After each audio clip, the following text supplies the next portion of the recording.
wabarakatuh. Alhamdulillah wassalatu ala rasulillah wa ala alihi wa sahbihi ajmain. Sahabat-sahabat dimanapun Anda berada, para penyuluh agama dimanapun Anda berada, Alhamdulillah hari ini saya berada di Palu, tepatnya di belakang saya ini yaitu Kanwil, Sulawesi Tengah, yaitu di Palu. Alhamdulillah hari ini tanggal 18, kurang lebih jam 8, hari ini saya para penyuluh agama dari Kabupaten Toli-Toli. Alhamdulillah sekarang saya ini berada di Kanwil, dan selanjutnya saya akan melakukan registrasi di depan untuk mendaftarkan diri sebagai calon peserta penyuluh awards tahun 2023. Masya Allah, Kota Palu yang begitu indah, dan ini merupakan pengalaman yang luar biasa berada di Kanwil, Sulawesi Tengah mengikuti penyuluh award tahun 2020. Jadi beginilah suasana depan dari pagi hari, suasana depan di kantor Kanwil. Ini berada di depan Kementerian Agama kantor Sulawesi Tengah, dan saya sudah berada di dalam untuk mendaftar administrasi mengikuti seleksi penyuluh. Untuk kita daftar, kita berada di lewat lantai 2, teman-teman. Sudah berada di lantai 2. Tadi bertemu dengan Ustadz Sofyan sebagai panitia dari penyuluh award tahun 2023 ini. Jadi ruangan kita untuk seleksi penyuluh award di sini. Bacanya menggunakan masker. Saya tidak pakai masker. Kita masih belum masuk ini, sedikit lagi masuk untuk bertemu dengan para penyuluh-penyuluh yang ada di Sulawesi.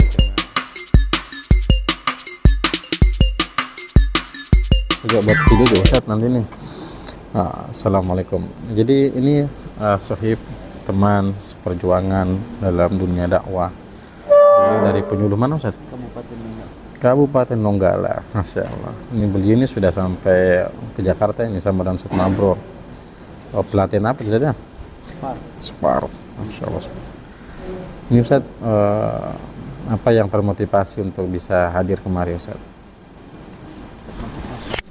Menambah wawasan keilmuan. Menambah wawasan keilmuan. Ini ada berapa kabupaten ini Ustaz yang hadir di sini? Masih belum tahu berapa kabupaten seluruh seperti ini. Iya, Masya Saya Allah. buka di Google 12. Tidak tahu lah kalau betul. Masya Allah, Masya Allah. Tapi ini dicampurin masalah. Satu tempat majelis waktu pelatihan penceramah. Kompetensi pencerahan. Kompetensi pencerahan.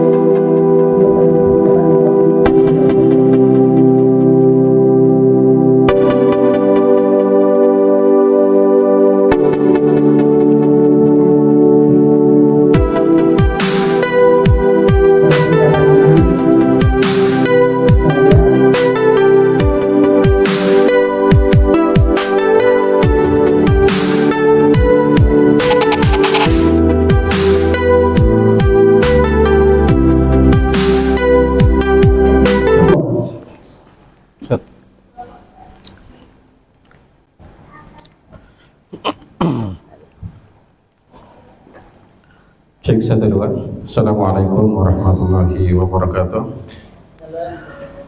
Alhamdulillah wassalatu ala rasulillah wa ala alihi wa sahbihi ajmain.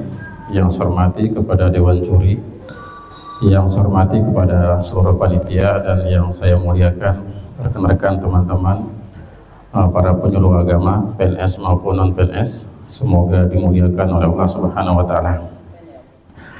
Baik, pada kali ini izinkan saya sebagai penulis untuk menyampaikan salah satu karya ilmiah yang kami buat, yang dimana judul yang kami angkat yaitu tentang peningkatan literasi membaca Al-Quran di Lapas Kabupaten Toli-Toli.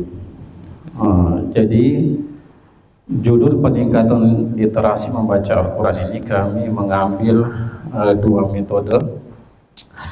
Yang pertama metode dari segi membaca, dan yang kedua kami mengambil dari segi penulis. Dan metode yang kami lakukan untuk mencapai sebuah hasil, yaitu kami menggunakan metode kualitatif. Kenapa kami ambil metode kualitatif? Karena metode kualitatif ini merupakan pendekatan yang sangat mudah bagi kami untuk melihat perubahan atau hasil atau capaian-capaian yang kita inginkan. Baik, dalam metode penelitian ini tentu metode kualitatif itu berbeda dengan metode lain, karena metode lain itu dia harus menggunakan angka atau statistik. Tapi kalau metode kualitatif ini dia lebih banyak membangun komunikasi, kemudian evaluasi, sekaligus melihat setiap pertemuan itu angket perubahan seperti apa. Dan itu tidak menggunakan angka-angka seperti saudara-saudara kita. Mungkin bisa next.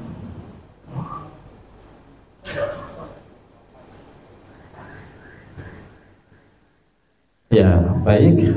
Di bab kedua sini, dalam penelitian ini kami menggunakan beberapa landasan, di antaranya yaitu literasi. Apa itu literasi? Literasi itu memiliki cakupan yang begitu luas. Literasi itu bisa dikaitkan dengan alat bantu. Literasi itu bisa dikaitkan dengan media informasi dan komunikasi. Jadi dalam pembinaan kami di Lapas 2B itu, pembinaan dilakukan tidak monoton, tetapi kami menggunakan berbagai macam media. Salah satu media yang kami gunakan juga yaitu apa namanya ini, saya lupa namanya yang seperti ini. Ya, kami menggunakan media seperti ini, InFocus. Ya, saya sengaja pura-pura lupa biar teman-teman juga mengingat. Pada lupa sih. Nah, kami juga menggunakan pendekatan-pendekatan yang sifatnya langsung untuk mengukur sejauh mana kepekaan dari warga binaan itu, mereka mengerti, mereka paham dengan apa yang kami sampaikan. Jadi literasi itu kami menggunakan, bisa juga dimaknai dengan gaya bahasa.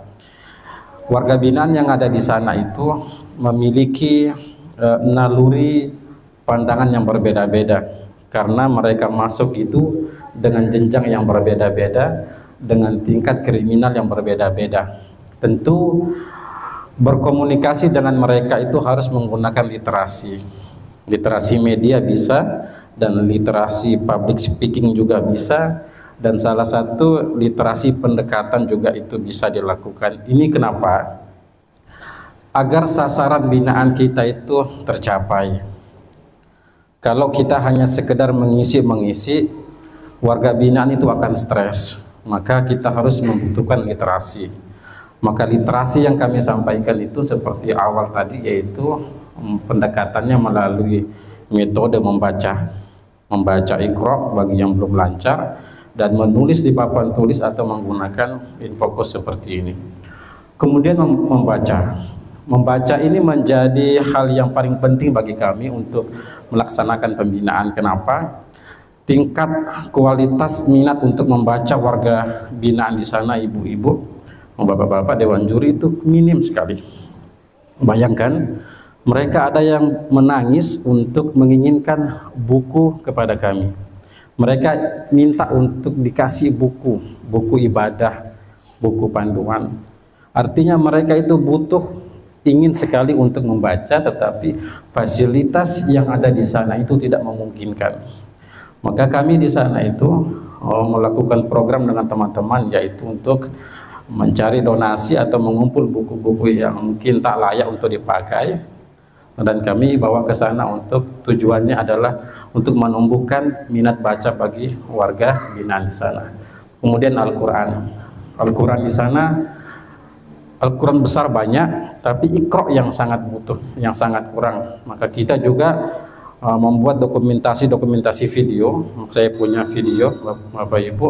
Itu tujuannya itu untuk memperkenalkan apa sebenarnya yang kurang untuk melaksanakan pembinaan di sana. Next. Oke. Sebagai kesimpulan bahwa pembinaan yang kami lakukan di sana, pembinaan yang betul-betul mereka itu berangkat dari orang yang zong, yang nol, mereka belum tahu apa-apa. Bayangkan di usia 60 tahun Bapak Ibu, mereka belum mengenal huruf Al-Quran, belum tahu huruf hijaiyah. Bayangkan di usia yang sudah tidak produktif. Maka 2017 ketika kami para penyuluh agama Kementerian Agama Kabupaten Toli-Toli melakukan mitra kerja, apa yang terjadi subhanallah, hasilnya tadi seperti yang ditampilkan di video tadi. Sebenarnya banyak sekali hasilnya Bapak Ibu, akan tapi karena waktu yang terbatas. Sekian, terima kasih. Saya akhiri, semoga sedikit ini dapat memberi manfaat. Assalamualaikum warahmatullahi wabarakatuh. Yang pertama saya jelaskan sedikit Pak terkait masalah beberapa poin tadi yang disampaikan. Kami memiliki waktu 3 jam untuk melakukan pembinaan di Lapas 2B di Kabupaten Toli-Toli, dan di mana 3 jam itu kami melakukan pembinaan dalam sepekan itu sekali Pak. Dari sesuai dengan judul, untuk membangun nilai-nilai literasi yang kita inginkan agar ada peningkatan kualitas, peningkatan pengetahuan, dan mereka juga merasa senang dengan kehadiran kita, maka setiap pekan itu metodenya berubah-ubah Pak. Jadi setiap pekan itu metodenya tidak monoton maksud saya. Jadi selalu berubah. Ini tujuannya adalah untuk menyenangkan suasana dari warga binaan yang hendak melakukan pengajian yang akan dibina. Terkait yang kedua tadi, terkait masalah kesimpulan Pak ya, yang kedua tadi, nah, peningkatan kualitas, ada beberapa metode yang kami lakukan. Peningkatan kualitas itu yang pertama, peningkatan kualitas itu kita kerjasama dengan pengelola tadi, ada pengelolanya Pak Singgih. Nah, kita tidak bisa melibatkan penyuluh saja Pak untuk meningkatkan kualitas, akan tapi kita membangun MOU kerjasama dari pihak lapas untuk mengukur perubahan yang secara signifikan dalam 2 pekan seperti apa. Nah begitu, saya rasa seperti itu Pak teknik kami untuk melakukan evaluasi perubahan. Yang pertama, untuk membangun komunikasi dengan warga binaan itu Pak, yang paling mudah untuk kami lakukan adalah untuk dialog. Itu warga binaan itu mereka senang untuk dialog. Mereka kalau dialog mereka akan terbuka Pak. Dan kita sebagai penyuluh itu nanti akan terpancing itu. Sebenarnya dari dialog itu apa keinginannya. Jadi bukan semertanya kita langsung melakukan teori pembinaan, tidak. Akan tetapi ada memang warga-warga binaan yang tidak semua sih Pak, yang mereka memang butuh untuk cara mereka butuh dialog, mereka butuh untuk komunikasi, karena ada juga banyak ini Pak yang mereka selalu keluh kesah ke kita, mereka itu terbebani dengan dosa, terbebani dengan masa lalu yang buruk, atau terbebani dengan citra family yang buruk. Makanya mereka itu agak susah untuk mau melompat seperti pembinaan-pembinaan yang teman-teman yang sudah lain. Dan ini memang butuh pendekatan dialog humanis yang kita lakukan Pak. Artinya secara langsung kepada mereka. Sehingga ketika ini sudah terjalin 2 pekan, maka mereka nanti dengan sendirinya sudah berbaur ikut melaksanakan pembinaan secara berjamaah. Dan memang kita di sana Pak, kita klasifikasikan Pak, karena tidak semua mereka itu kan paham, tidak semua mereka mengerti. Memang kita klasifikasikan berdasarkan jumlah penyuluh yang ada di wilayah Bawelan itu. Kami ada 8 Pak, dan kami memiliki tanggungannya yang berbeda-beda Pak. Ada yang bagian Iqra, ada yang bagian hafalan. Kalau saya Pak bagian perbaikan huruf. Jadi memang tepat sekali apa yang Bapak sampaikan, bahwa warga binaan itu kan mereka memiliki background yang berbeda-beda. Bagaimana supaya mereka ini bisa mengerti dengan tajwid, sementara background mereka kan berbeda-beda. Itu pertanyaannya. Yang metode yang kami lakukan cukup sederhana Pak. Seperti di video tadi saya tampilkan, metode yang kami lakukan agar merekanya semua ikut ngerti dan paham itu, kami melakukan metode tahsin. Jadi ada ustadz yang membaca dulu, baru nanti semua warga binaan itu untuk ikut membaca. Misalnya surah Al-Fatihah.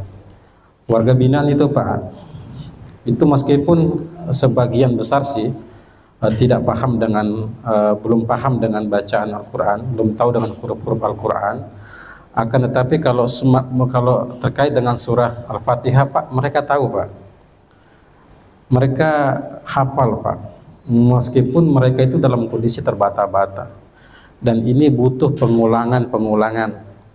Setiap hendak melakukan pembinaan ini harus ada pengulangan Pak. Ini tujuannya untuk mempermantap kembali, untuk memperbaiki kembali, artinya untuk mentahsinkan kembali surah-surah yang selalu didengar. Tapi kalau surah-surah lain dia tidak harus, dia harus ada pendekatan yang sifatnya persuasif. Tapi kalau surah-surah yang selalu familiar didengar, maka ini dilakukan metode seperti yang ada di video saya tadi. Kurang lebih seperti itu Dewan Juri.